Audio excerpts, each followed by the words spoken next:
as well. That one's called Lemon Scent. Lyrics and melody were provided by a friend of mine, Andrew.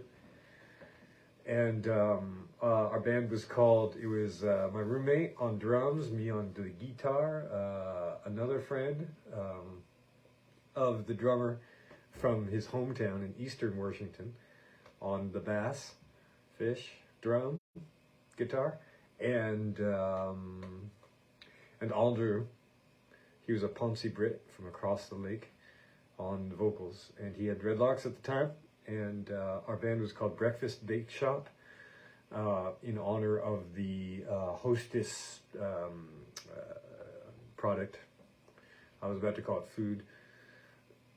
Donuts is what it was. So they're edible, but I don't know how edifying. And so the singer later on went on to establish a rave culture magazine when raves were all the rave. And in one of his issues, I designed the first cover of it. Yep. I'm not going to tell you the name. I'm not going to be throwing any buses under people. But in one of the early issues, he wrote an article and explaining how horrible grunge music was. And I thought to myself, you dirty, backstabbing bastard. Because he was the lead singer of a grunge group in 1991, 91 and 92. Okay, so anyway, in the thick of it, you lying cunt. No, I'm not going to say it. Oh, there's someone there. Who's there watching? Il est quelqu'un là. Dis bonjour à tout le monde, hein? Fallait pas disparaître tout de suite, hein? Dis bonjour. C'est qui? Okay, so someone's watching, but they're too shy to say hi. That's no problem. Oh, so what's going on? Oh, I know. Art update. Check this out. So I finished Six Rue de Guéry 2 days ago. I finished both of them.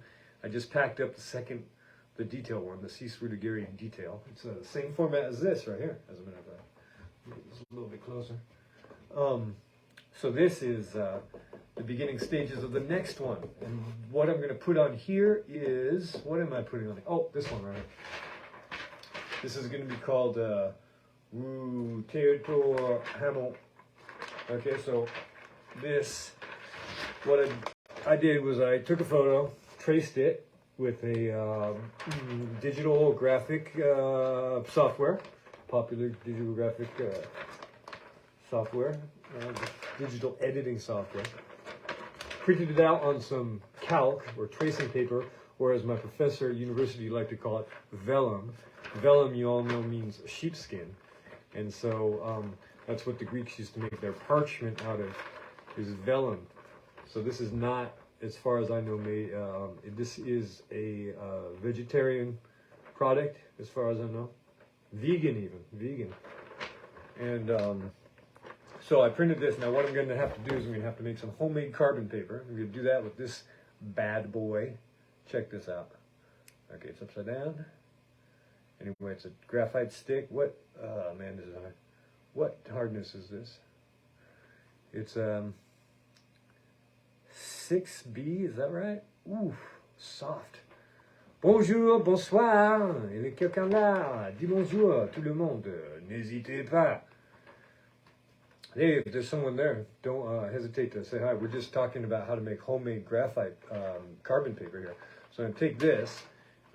I pieced all this paper together, you see, and with some tape. You know how the sellotape, they have the shiny kind and the writable kind. The writable kind is a little bit, it's a matte surface.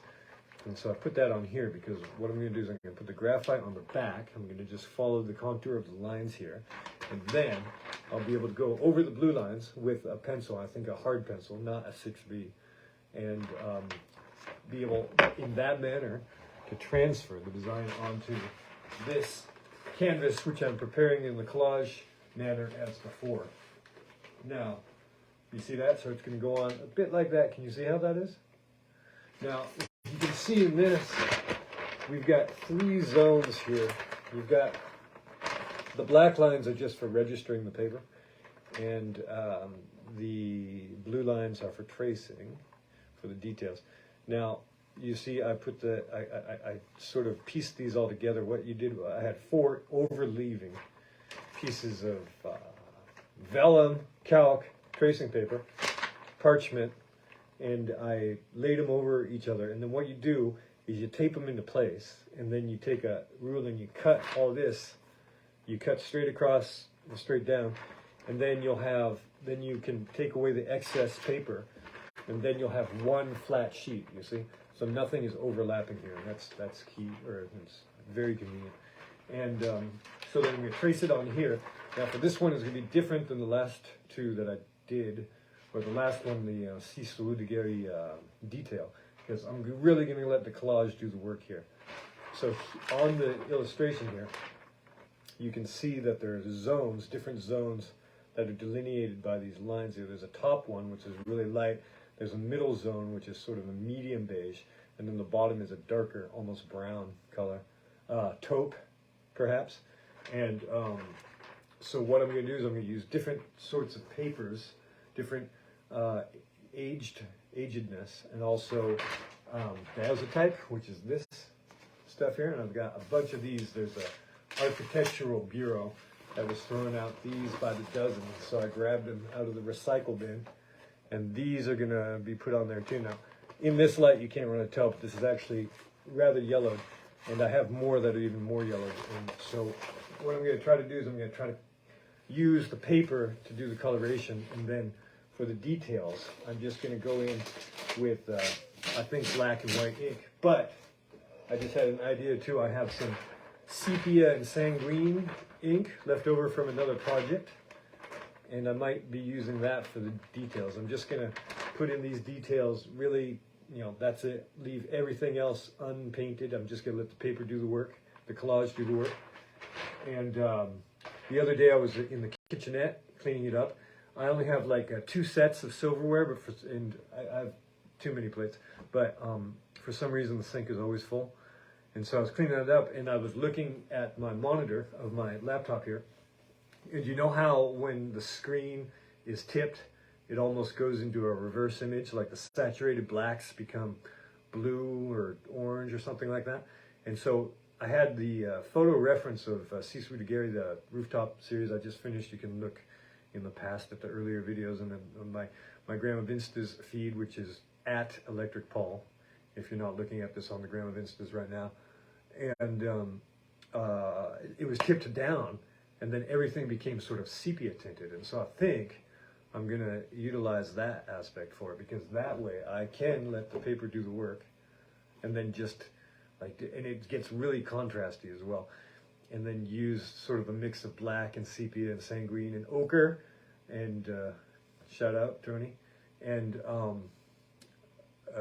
going to and move forward in that way, because I need to be more efficient in creating these canvases. It's nice to work a lot of time to make something really nice and perfect, like the guy I was talking about the other day, who was named Lawrence Alma Tadema. He's a madman. He would work for years on a single canvas.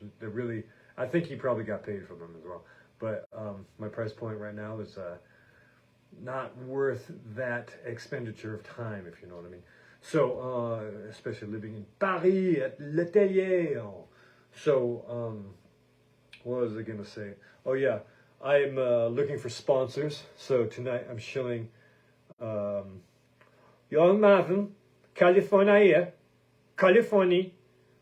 Young Marvin, isn't this a handsome shirt?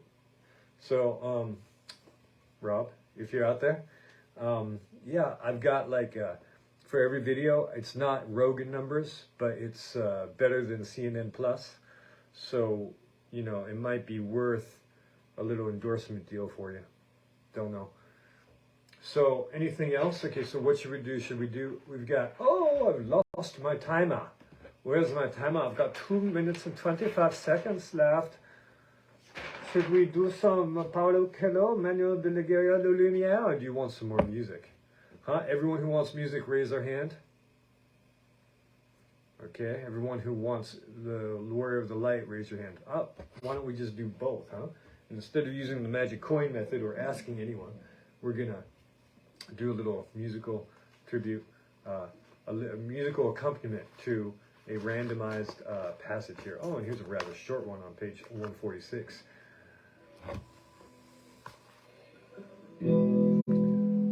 Quand elle le voit déprimé. Non.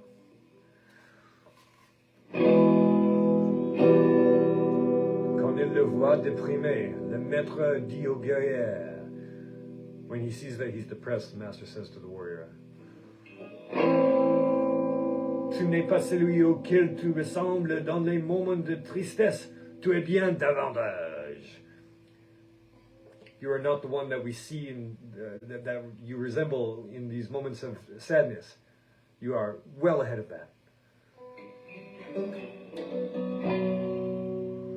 Tandis que beaucoup sont partis pour des raisons que jamais nous ne comprendrons, tu es resté. So many people have left. Many have left for reasons that we will never understand. You stayed. Pourquoi Dieu a-t-il emporté des personnes tellement incroyables et t'a-t-il laissé toi? Why has God? Why did He bring these people such as this? These people so incredible as this, and left you like this. In this moment, en ce moment même, des millions de gens ont renoncé. And at the same time, there are millions of people who are renounced, who have renounced this. Ils ne s'ennuient pas, ne pleurent pas, ne font plus rien. They aren't annoyed. They don't cry. They aren't bored. They don't do nothing. They don't do anything anymore. Is it okay, that's enough. All right, but you get the idea. So, gotta go. Thanks for joining. See you soon. You.